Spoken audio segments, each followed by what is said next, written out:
മലയാളികൾക്ക് ഒരുപാട് ഇഷ്ടപ്പെട്ട സീരിയലാണ് ഏഷ്യാനെറ്റിൽ സംപ്രേഷണം ചെയ്തു വരുന്ന കുടുംബവിളക്ക് എന്ന പരമ്പര. TRP റേറ്റിംഗിൽ ഈ പരമ്പര ഇപ്പോൾ 7ാം സ്ഥാനത്ത് വന്നു നിൽക്കുകയാണ്. സീസൺ 2വിന് ഇപ്പോൾ വളരെ മികച്ച പ്രതികരണമാണ് പ്രേക്ഷകരുടെ ഭാഗത്ത് നിന്ന് ലഭിച്ചുകൊണ്ടിരിക്കുന്നത്. പൂജ സത്യങ്ങൾ തിരിച്ചറിയണമെന്നും പൂജയും അപ്പുവും ഒന്നിക്കുന്നത് കാണാനാണ് ഞങ്ങൾ ആഗ്രഹിക്കുന്നത് എന്നുള്ള കമൻറ്റുകളും കമൻറ്റ് ബോക്സിൽ ശക്തമായിരിക്കുകയാണ്.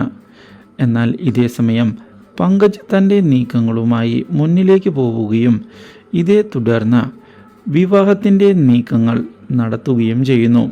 ഇതോടെ കാര്യങ്ങൾ അപ്പുവിൻ്റെ കയ്യിൽ നിന്ന് പോയിരിക്കുകയാണ്.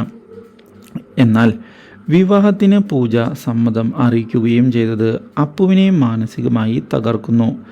പക്ഷേ ഇതേ തുടർന്നാണ് പുതിയ വഴിത്തിരിവ് ഉണ്ടാകുന്നത്.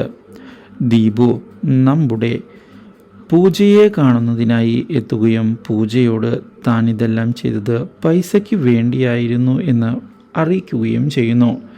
തൻ്റെ ഭാഗത്ത് മാത്രമായിരുന്നു തെറ്റെന്ന് വ്യക്തമാക്കുന്ന അയാൾ അതുകൊണ്ട് തന്നെ തൻ്റെ മകനെ ശിക്ഷിക്കരുത് എന്നുള്ള കാര്യം അറിയിക്കുകയും ചെയ്തിരിക്കുകയാണ്. അപ്രതീക്ഷിതമായ ഈ സംഭവങ്ങൾ പൂജയെ ഞെട്ടിച്ചു കളഞ്ഞതിനെ തുടർന്ന് താൻ ഇപ്പോഴും അപ്പുവിനെ സ്നേഹിക്കുന്നുണ്ട് എന്നുള്ള യാഥാർത്ഥ്യം മനസ്സിലാക്കിയിരിക്കുകയാണ് Pooja. Do like, share and subscribe.